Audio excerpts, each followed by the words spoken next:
It's a brand new year. It's the same old show. It's the Explain Yourself. It is usually the Explain Yourself Kickstarter roundtable, but tonight it is the Kickstarter triangle. We have one guest with us tonight, Matt Mair Lowery. We're going to get into what his entire journey from little tyke to writer as we go through this week. But Will, you and I have took about 3 weeks off from each other, so I want to catch up. How were your holidays? How was your New Year's? It's nice. Mike, so my son and his wife live with us, and he teaches, so he brought a nice present home for us, and we all got the flu. Okay. All right. Great. Well, and teachers say that they don't get things for free. But we're all healthy and we survived. So yeah, it was a nice break. Definitely needed a break from everything. How about you? Yeah, no, we were pretty busy. We had birthdays, Christmas, New Year's. We had a bowl game. I took my kid up to Orlando to see her first college football game, and our team won. So she actually got to realize that this thing that Dad pays attention to 11 Saturdays a year is kind of fun when you're there. So I'm hoping to, get that bug into her ear. Although she's going to high school next year. So I think when she goes to the high school football games and just sees that there's a whole social aspect, I think I'll finally have a football buddy. But you gotta work on it. And this was the first year I could try it. So yeah, we're good. I'm ready to get going, ready to start talking comics, start making comics. So let's talk to Matt. Matt, we always do the 30-second pitch. I know we're going to go down the This Is Your Life for writing, but let's talk very shortly about the project in case somebody only listens to the first part. So what is Thoughtscape? Yeah, sure. So Thoughtscape Comics is an anthology sort of in the tradition of 2000 AD, Black Mirror, The Twilight Zone, Dark Horse Presents, for anybody who remembers that title, that features stories written by me and art from an amazing array of creators. We have 2 ongoing stories per issue, 2 self-contained stories per issue. And the Kickstarter right now at Thoughtscape2023.com is for issues 1 through 3. If you already picked up the first one, you can get the second one, the second and the third one. And if you, any combo, you can get what you need from the series. And yeah, we're just hoping to kind of get on sort of as you said, get to making comics and get on a regular schedule, or, as regular as the indie self-published creator-owned thing can be.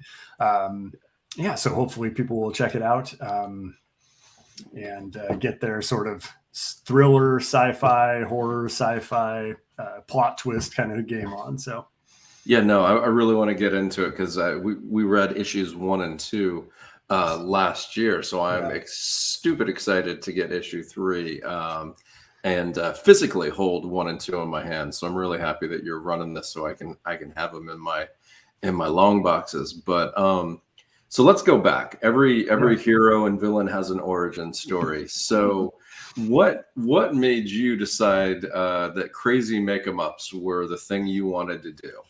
I think I definitely was into this when I was a kid. I grew up in the 80s watching all the 80s action TV shows back in the day. A-Team, Greatest American Hero type. Oh yeah. I was I forget his character name, but Robert Culp's character on Greatest American Hero was sort of my I let my friends be the superhero, and as long as I could be. So yeah, I was way into that stuff.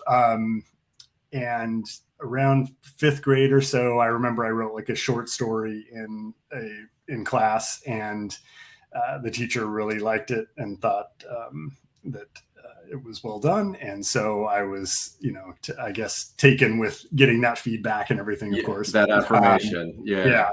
And then like when my babysitter was over, I would like dictate A-Team scripts to her, and she would like type them out on our old, IBM typewriter, which is a ridiculous thing to imagine making somebody do. But I did that. And so I was definitely into it then. And then I got into comics with with the G.I. Joe comics, the Larry Hama G.I. Joe comics, the X-Men around like issue 200 or so. And those were sort of my gateways into comics. And when I got into that, I was, I couldn't really draw very well, but I would, trace the figures in the handbook of the Marvel Universe, and then like kind of design costumes over the top of that and whatnot. And then like put together, binders of my own, universe of characters. Any real ludicrous characters you created back then that you cringe now? No, I mean, I think probably the cringiness of it is like that was right at the cusp of becoming a teenager, and I had read Watchmen and stuff. So I was like, it was the young kid meeting like the concepts of like, ooh, what lyrics can I throw in at the end of this story to make it really sing? Dark, I guess, fake darkness or darkness. Using like Debbie Gibson lyrics to try to darken. I was a little more like Pink Floyd, I think, by the time that came around. Okay. But yeah, a lot of Dark Side of the Moon business. I'm guessing, and I'm pretty sure at least one of them. So so I did that, and I would keep, when I played with my G.I. Joe figures, I would keep like notes of what was happening and like the storyline and all that business. So awesome. I was into it for sure. I don't know. They were on like these. I had like the very 80s feeling thing to me, like a notepad that was like probably 3x3 and like, just really tall, probably from like the equivalent of Hot Topic or something. Right. And so they were like on those tiny sheets of paper. I don't know if I have any of those anywhere. I probably do somewhere in the garage, but I hope someday you find those, because those have got to be fun. They would probably be pretty funny. There was lots of, long nights on the Delta, on the hovercraft, that kind of business.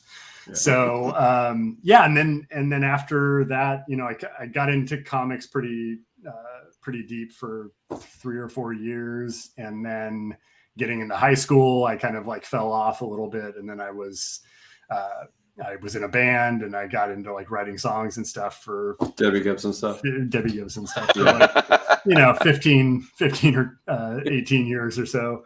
And then I just kind of had always been, so I'd always kind of been writing on the side and everything. And I wanted to see if I could really take a shot at it. And that's when I started coming up with a few stories, one of which was the story that became Lifeformed, that Dark Horse put out in 2017.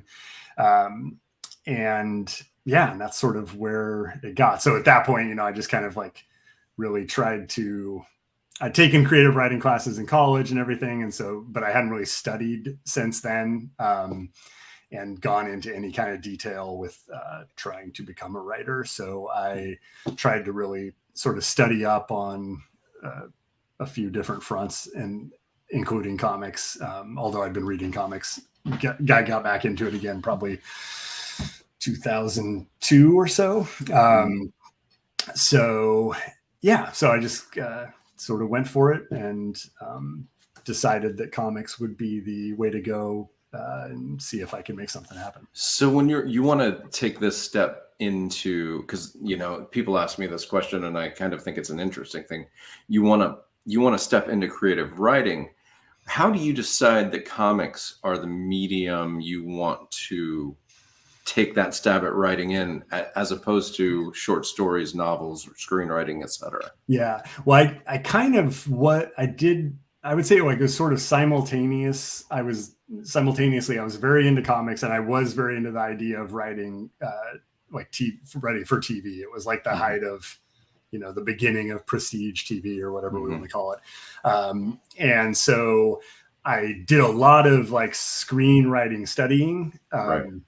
That was actually where a lot of my time was spent then, and just reading tons and tons of scripts, as whether they were TV scripts or film scripts or whatever. And I think like it sort of ended up being a combination of the idea that became Lifeformed in its first state. I submitted it to I forget what it's called. There's a TV conference in Austin that was going on back then. And I sent it in for a pitch contest, and it got into like the top 25 or something like that. So it gave me enough I guess, confidence in the general idea that I could keep massaging it. And then I was realizing at the same time that that making comics was way more feasible. And then also sort of, it was dawning on me that like I was spending most of my time reading comics, and I loved comics all my life. It just, for some reason, I never like it took. To back up a little bit more, I do UX design for my day job, and so I was on the board of like a community college visual communications department. I was looking at all the students' portfolios, and a guy had some comics pages in his portfolio. And I don't know why it took something so completely literal as that for me to go like, I could hire an artist and we could make comics.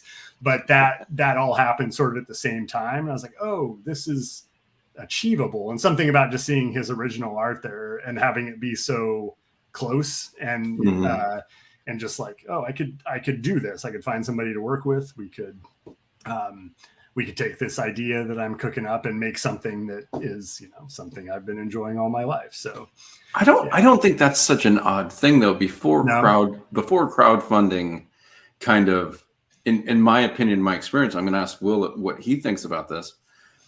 When I decided to try to do this, that their Kickstarter may have existed, but I hadn't heard of it yet. And it was kind of like, oh, so I've got an artist who wants me to work with him on this idea. Well, we need to do 3 issues so that we can pitch it to the people that will let us make a comic. There was just this, the barriers were so, they weren't physical, but you saw them. You knew what the barriers were. You knew the doors you had to get opened, even if you didn't know how to get them opened. You saw those doors. So I can see not visualizing making a comic at that time, whereas now, because people like us are out there saying, hey, you can do it, I think it's less likely that someone wouldn't think of it now as 10 or 15 years ago when you're having this thought. What do you think, Will? Yeah, I mean, for me it was weird because I had a chance, so I went out and found an artist. It's been a long time ago at this point, and we did like the first issue, like you said, you found a gatekeeper, and finally we found a publisher and got the 4 issues done and it was in previews. And then I was like, yes, now what? Next stop Marvel, right? Yeah.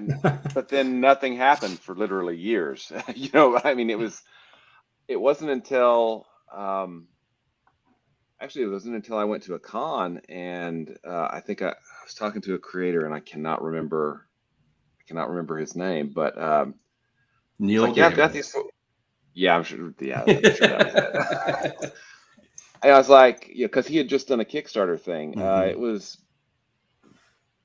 he's an artist from Australia, Ben Templesmith, maybe. Maybe. I mean, I know the name, but I don't know where it's from. Yeah. He had just done a Kickstarter, and I was just chatting with him because nobody else was. I was there and he was there, so. And I mentioned that I've got these 4 issues. So, well, why don't you kickstart a trade of them? I'm like, wow, really? I don't know why not. So and then that led to a failed Kickstarter, which led me to Comics Tribe and Tyler James and Comics Launch. And that was really the kind of the impetus behind, you can do this. Here's how. Here is a step-by-step guide to how you can do this. And then the weird thing, ultimately, because with Crossover Division, it was going to be, we're going to do an 8-page story, and that's going to be our pitch package, right?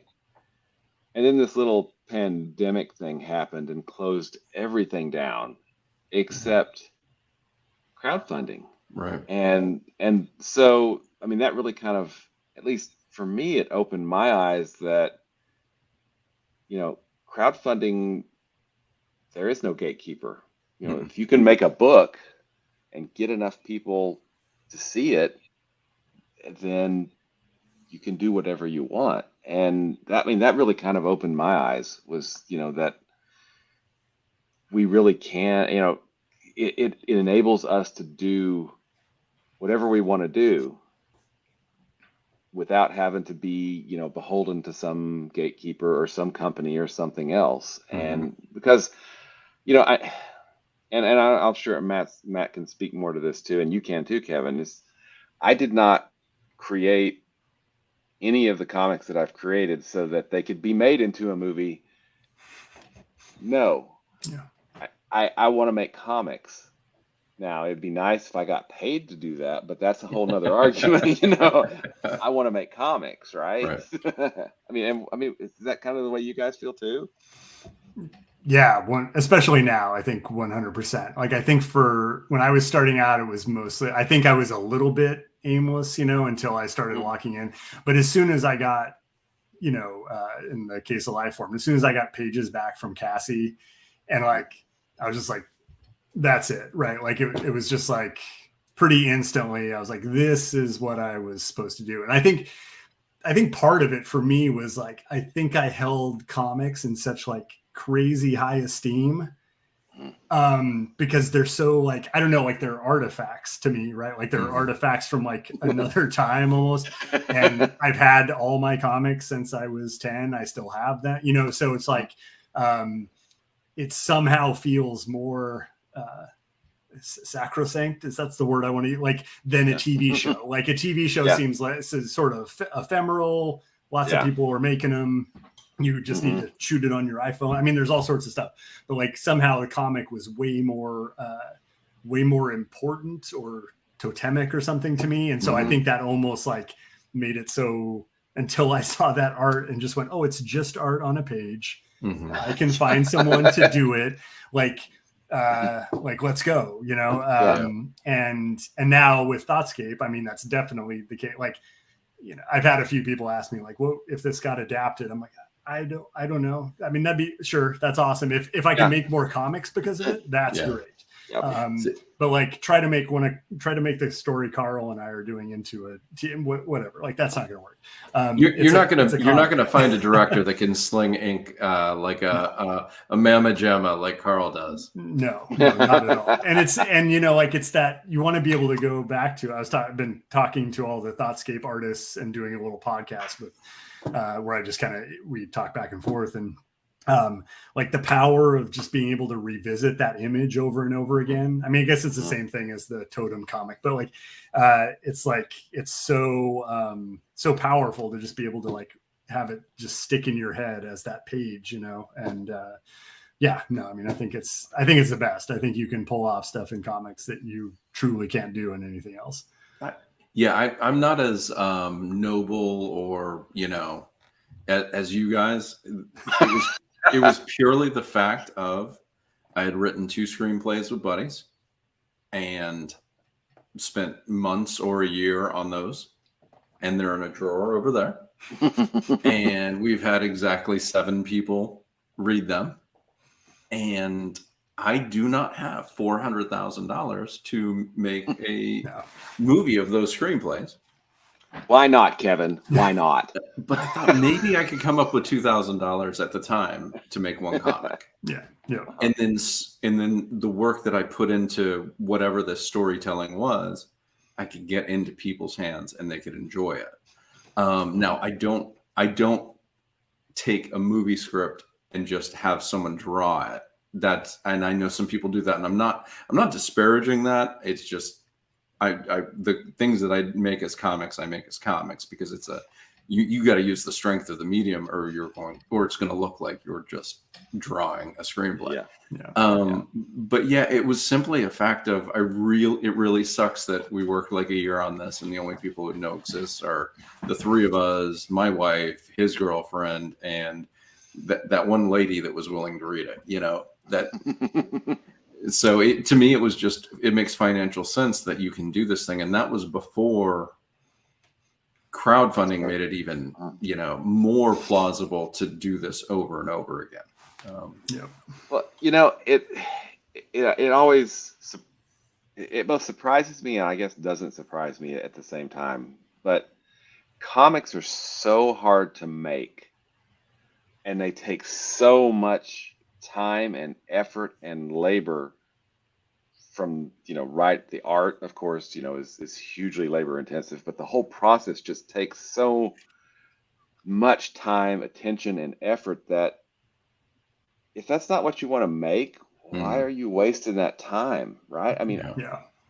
if you want to make a movie, then figure that out. I mean, I know that's hard too, but if that's what you really want to make, go make that, because we need more movies that people are passionate about. If you want to make comics, then make comics, right? Yeah. I mean, And even that, now people can make a movie on their iPhone. exactly. There are movies that have been entirely shot and edited on their iPhones. So like technology, crowdfunding, it is allowing people to follow whatever that dream they actually have, so people can actually find it, and that's really neat. I think it's neat when I'll just say, I think it's neat when technology allows people to make their own artwork. I'm not sure that I love the turn where technology is making art for people, but Yeah. but I love it. I love that, I know that Will's artist is in what, you've got one in Spain, one in Italy. My artist is in France. Alice is in France, and Pablo's in Argentina. So. Argentina. Okay. Wrong continent. Same, right language. Yeah, exactly. And Matt, you've got artists everywhere. Carl's up in, I think, New York, but you've got artists everywhere. And the technology allows that, which you could fax. I know the stories of Alan Moore faxing his scripts to people. So you could do that before, but it's a lot easier to do this. So I love that technology is allowing people to kind of just follow their dreams in their off hours, because I don't think anybody in the screen is making enough just yet for it to be our only job, but we can hope. But so now you've got Lifeformed, you've got Thoughtscape. Are there other comics that are out there that I've missed, or is this your? No, that's pretty much it. I mean, like Will said, this is hard. Even if I started Thoughtscape so that I could move sort of at my own pace, and which I thought was faster, or would be faster. But I mean, different. It's just a challenge, and I think, whether you're talking about the funding of it, or sometimes, I've had stories where I've had a couple false starts with artists who didn't work out. And so a story that seems like that came out, got written really fast, and you think you've got somebody locked in.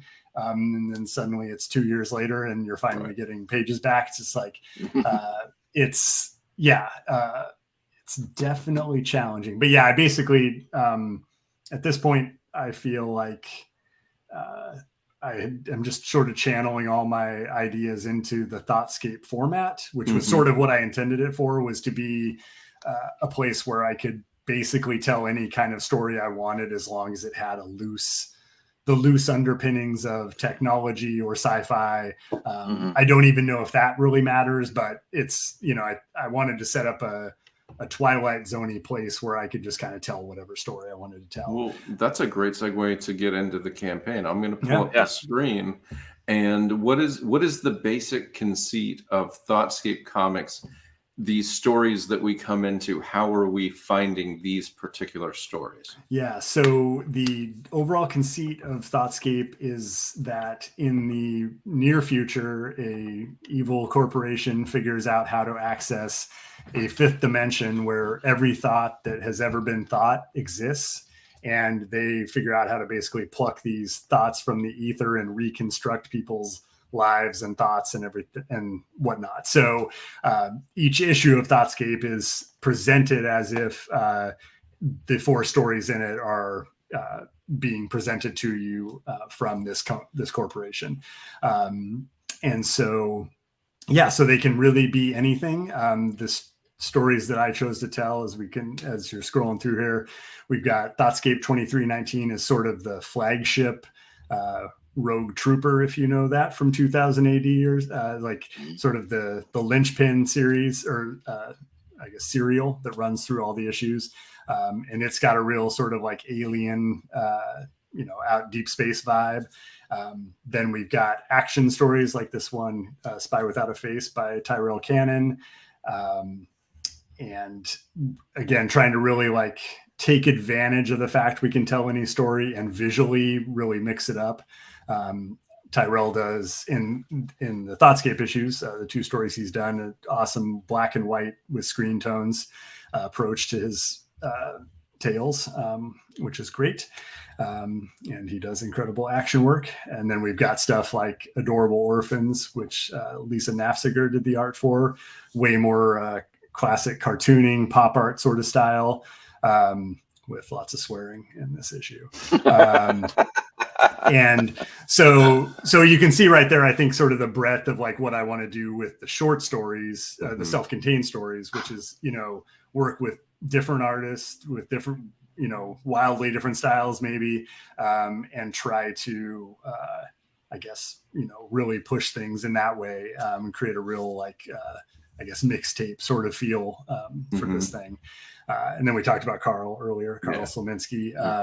He does the other ongoing serial, which is Ex Post Facto, a Dash Varick misadventure. And it's sort of a, as you can see here, fever dream sort of thing in the Sienkiewicz, Ralph Steadman sort of approach. So we're just trying to mix it up. I may have asked you this before. Yeah. Do you you come to Carl and you've got a script?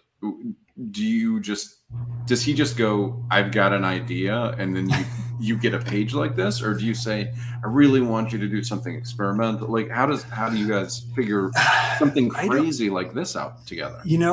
So this Gorgeous, whole, by the way. yeah, it's amazing. Carl's, if I just had all the money in the world, we'd just be working all the time, or I would be trying to get him to work with me all the time. So this story came about in 2020 when things were just completely off the hook across everything. I was just kind of keeping like some ramblings in my notes app.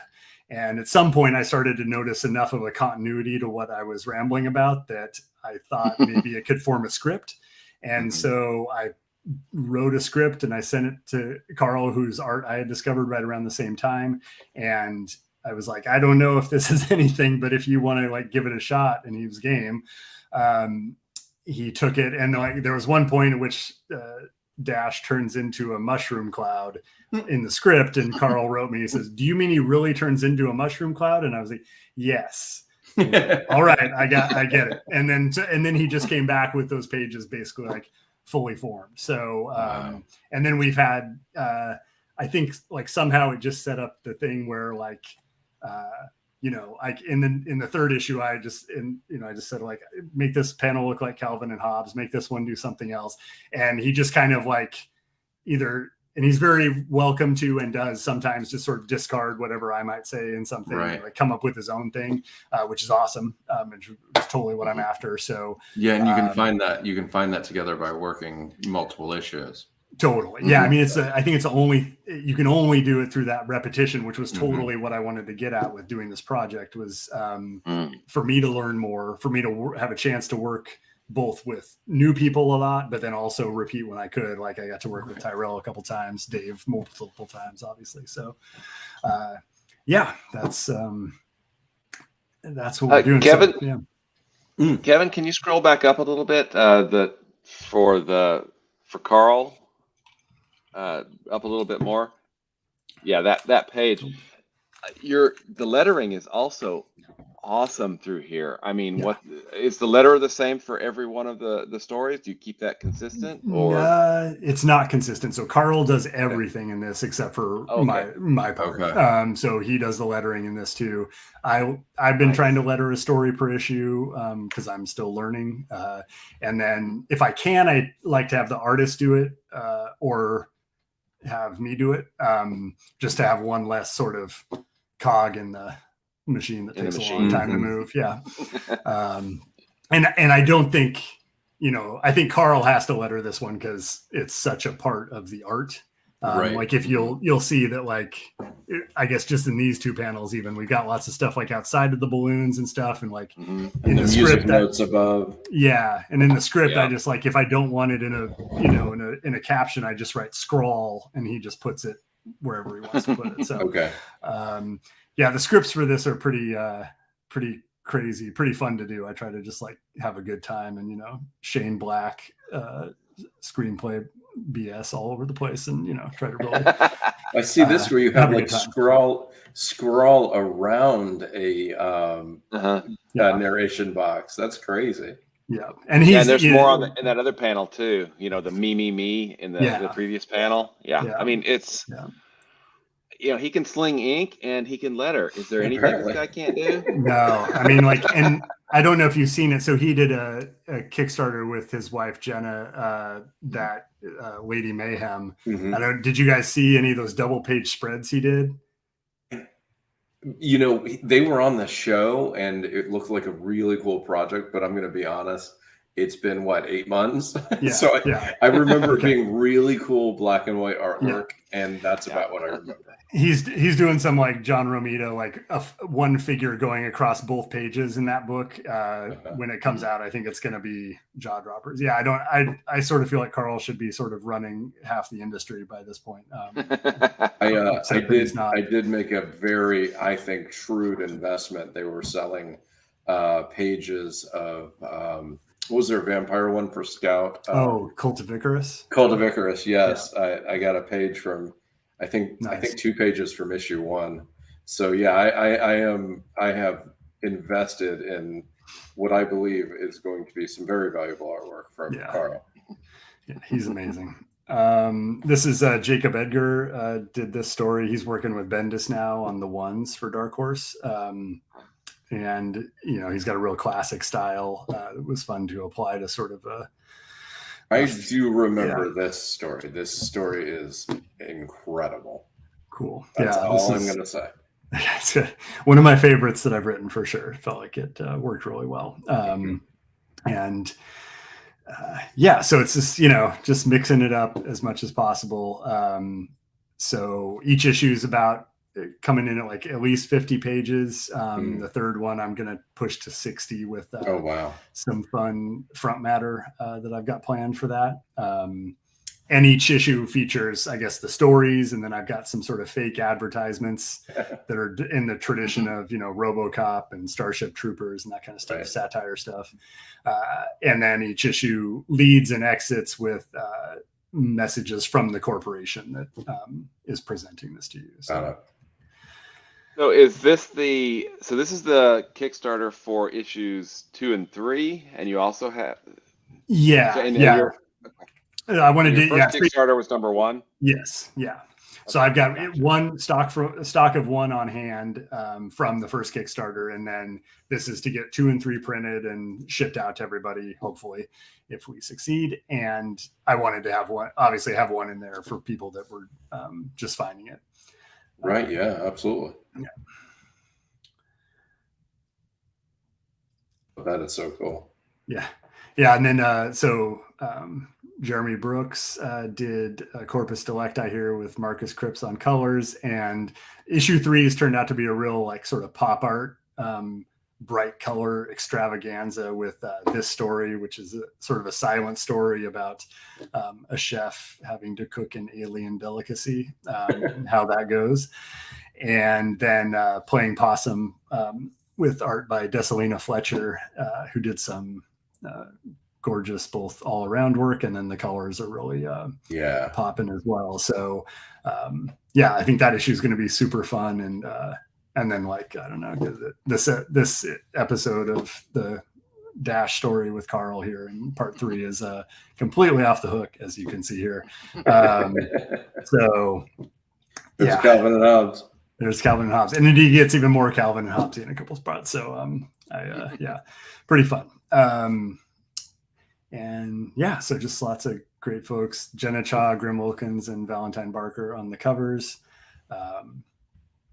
And we do have tons of add-on rewards, as well as the comics themselves, commissions from Dave and Carl and Jeremy. Well, Stuff like that. We've got two of my favorite writers in indie scene gave you a full quote. So I'm not going to do the Aussie accent, but Ryan K. Lindsay wrote, "A brilliant and beautiful distillation of the best things in both sci-fi short stories and comics. Thoughtscape Comics is as captivating as it is haunting, each story building another cluster of characters and concepts that'll keep you thinking for days to come. I want precisely another 99 issues of this, please." So Ryan K. Lindsay is a guy who, if you haven't read his books, basically back Thoughtscape and then go find some Ryan K. Lindsay books, because whenever I read his stuff, I feel drunk afterwards. I literally, my brain feels different by his stories. So getting him to say this about your book is huge. And Eric Palicki, I just feel like he and I love all the same things.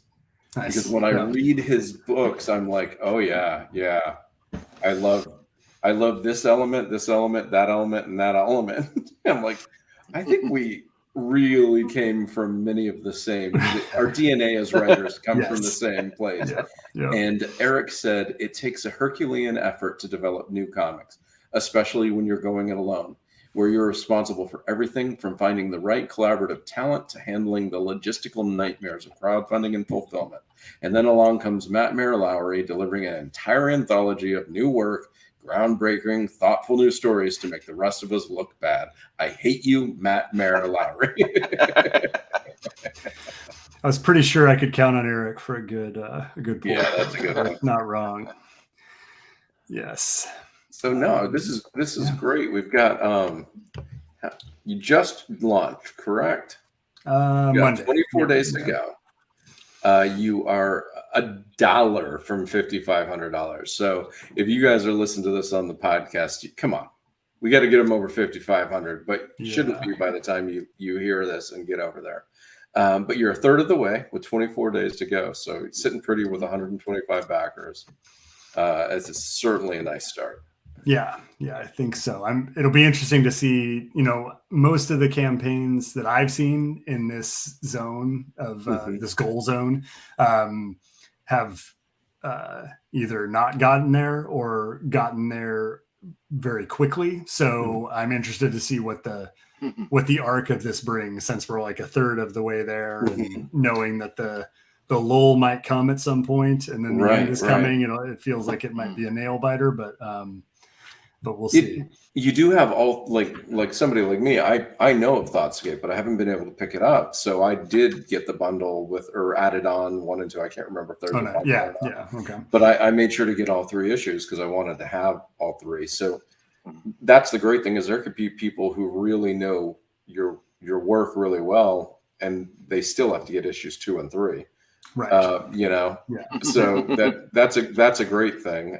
We all want return backers, but new backers that get the catch-up bundle are wonderful too. Yes. Yeah. By the way, Happy New Year, Shawnee. Great to see you. She popped in the comments while we were on the campaign page. So I didn't see it. And digital backers are awesome when it comes time for fulfillment. So we love all backers. It is nice and easy. Yes, absolutely, sure. Absolutely. No, I think I understand $15,000 is a big goal. That's not something to get cocky about, but you're over a third.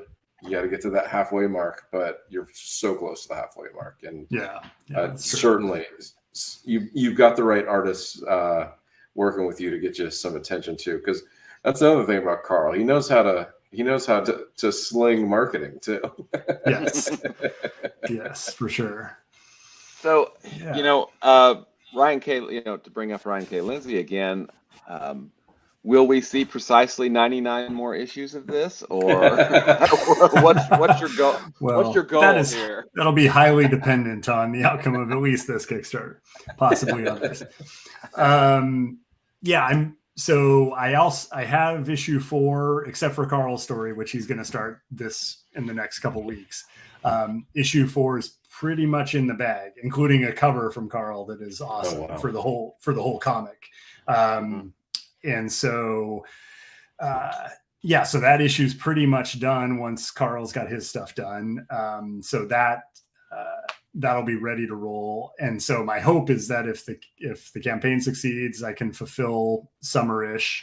That quickly following that, I would do a campaign for 4 that was slightly less ambitious, and then basically try to get onto a 1 or 2 issues regular sort of rotation with things. I haven't really. This feels like a big test for me in a few ways of like how to group these things and bring them together as 2 issues digestible for folks to fund that, because it'd be nice to not have to do. It'd be nice to do 2 Kickstarters a year and do 4 issues a year, which was my original, like quarterly was sort of my original goal before I even was thinking of crowdfunding this.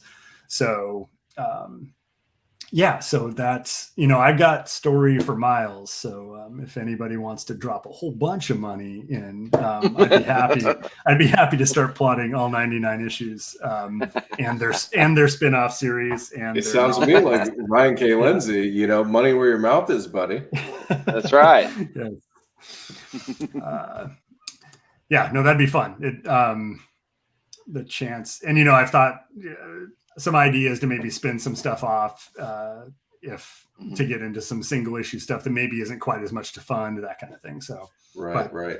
It's all, I'm sure we all sit around and dream about our, like, if we had our ultimate plan, how does that look? And it looks, like we've all got a whole line of a Dark Horse or something, but yeah. 72 issues for Kevin. That's what we're doing, right, Kevin? 72. it was 42, and then I learned how hard this is, and I whittled it down to about 26 or 27, and I wish I could have whittled it down to about 18. But I have the full art for Tart 15. Oh wow, nice. The editors have the script, so as soon as we get the notes, we'll be 15 of 27, then 16 of 27. So it's not that I want to be done with Tart, because I absolutely love working on the story, but I really want the readers to be able to see what we read them. Yeah, what we did. And I kind of want a finished thing, and that's why Will and I always joke about our epic things, and we learn do something like you can do. Yes, you said quarterly would be great, but if next year you do 2 issues and you do 1 campaign, you can do that. It's not that every issue adds onto it without feeling like it has. If you don't do the singular last issue, Thoughtscape Comics isn't unfinished. Yes, which is really smart about what you do. Yeah. Mm-hmm. Yes, that was a lucky accidental decision that I'm glad happened, for sure. Most good decisions in comics are actually luck, not any thought based. Whenever you strategize, you make a mistake. Yeah. I only have 16 issues to go on Crossover Division. Just 16. You're getting there, man. Oh yeah. Genius. All right. Well, Matt, really appreciate it. I also appreciate last year you filling in for me when. It was fun. I think when I was on a trip, you came in and guest hosted, so I do appreciate it. Let's Conversation devolved into talking about DC's Baxter paper at some point. I believe. There was that. Right. Maybe only of interest to Will and I, probably. Yes. But we totally nerded out on that. Yeah. So. I would not have been much help, because I don't know the difference between Baxter paper. Like, that should be Fantastic Four comic, not DC. Come on, man. It is confusing. It's one of the many confusing arcane things about 80s comics. Exactly. I mean, I know what newsprint is, but I don't know what Baxter paper is. But no, absolutely. Thank you for coming on. And the cool thing is, Will and I don't have to screw up any campaigns that are still live, because we took 2 weeks off. Congratulations to Pat Shand, Smokeweed See the Future, funded just finished, about 3 hours ago, and just a pleasure. Next week we're probably going to have Baron B. They've got a book called Crossroads are going to come on, and I think one other special guest. I think How to Build an Army, which is a manga from I'm blanking. It's late and I'm tired. So find out next week who it is. Yeah. Matt, appreciate it. Shawnee, yeah, great thanks so to much for see having you. me. Happy New Year. Yep. Happy New Year. Thanks again, Matt. Yeah, thank you guys. Appreciate You know it. what? Let's do one thing for if Shawnee's still here. Can't tell. Let's show. Happy New Year. Looks like it. Let's show some pages from Tart 15. Yeah. I thought, this is freaking awesome. Oh man. Yeah. So we were going to keep this a secret, and then we realized we couldn't market the book with the secret. There's a character in our universe, Matt, called who is the sixth born son of the King of Hell. This is Fork. He is the Prince of Hell. Nice. And we sort of killed him off, but devils are a little rough to kill. So Right. It's been about issue 10 since we've seen him, and we're going into issue 15. And he's not dead. He's not dead, guys. If you thought he was dead, it's comics. He's not dead. Look, you don't see the body. That is. Yeah. I mean, oh my God. Yeah. And this right here is the King of Hell, his father. And I'm not going to give you away what they're talking about, but I don't know if it's good things. So this is a prologue, which was actually written as an epilogue for Tart 14. But we missed the stretch goal to actually make it. And so after Ludo finished the art for 15, I was like, hey, you really have to do this. We have to put this in, or Fork just arrives back in our story with no explanation. And then Ludo did these pages, which are as extraordinary comic pages as I've ever seen in my entire life. Yeah, it is really just good looking.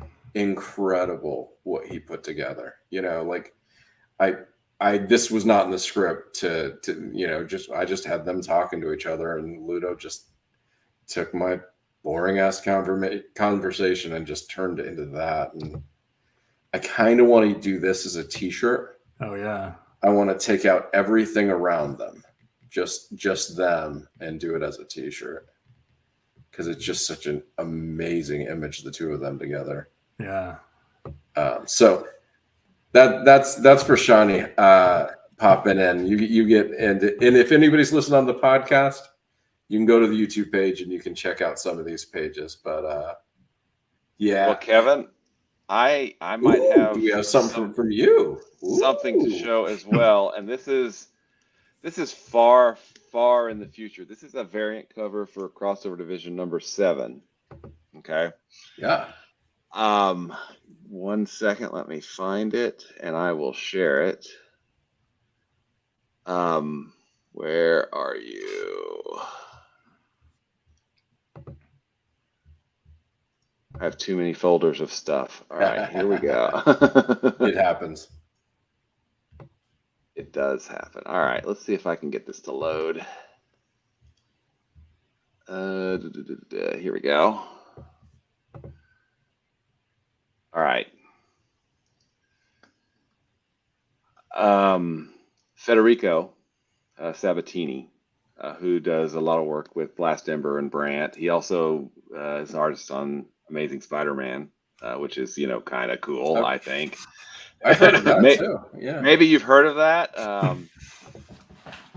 Federico, basically I'm mapping out, the next 4-issue arc, and I'm like, well, I know what the stories are, and I was trying to say, look, I really want you to do a cover, but here's what the 4 stories are. What do you want to do? And he goes, I want this one. I'm like, rock on, dude. Mm-hmm. So this one is a variant cover for Crossover Division number 7. Can you see that thing? Yeah, nice. Oh, wow. You might be able to guess what the work that we're crossing over is at that point. I don't know if It looks wonderful to me. Am I onto it? I don't think so. No. I was thinking no, Wicked Witch of the West with the socks. No, think more tentacle stuff. So. Oh, okay. Hmm. 20,000 Leagues Under the Sea? I don't know, man. She looks like a witch. Kind of ish. I get that, but sorry, so you should have ended. we are entering the mad imaginings of a certain Lovecraft with that issue. So Okay. But yeah, I so love working with artists. I mean, it's just, I'm like, hey dude, what do you think? Okay, how about this? Okay. Yeah, and then they turn something like that. Yeah. Yeah. Yeah. I mean, that's one of the, so I totally, Matt, so smart. You get to work with so many different artists per issue. I mean, it's brilliant, right? Yeah. It's just so rewarding because, we have our chicken scratch stuff that we do, in a word processor, and then it gets turned into, I'm going to borrow, these sacrosanct kind of artifacts, right? Yeah. This Totems, beautiful if you things. will. Yeah, exactly. Yeah. I mean, it's just awesome. Yeah, it's pretty fantastic. It is. It is. All right, gentlemen. Thank you. Thank you, Matt, for joining us as always, Will. And you want to do another year of this, Will? Why not, man? Let's do it. All All right. All right. Thanks, guys. Thank you. Thanks, Matt. Thank you for popping in. If you're listening on the podcast, Thanks, you're going to have Shawnee. to go to the YouTube page to see the artwork. All right. Mhm. Good night, everybody.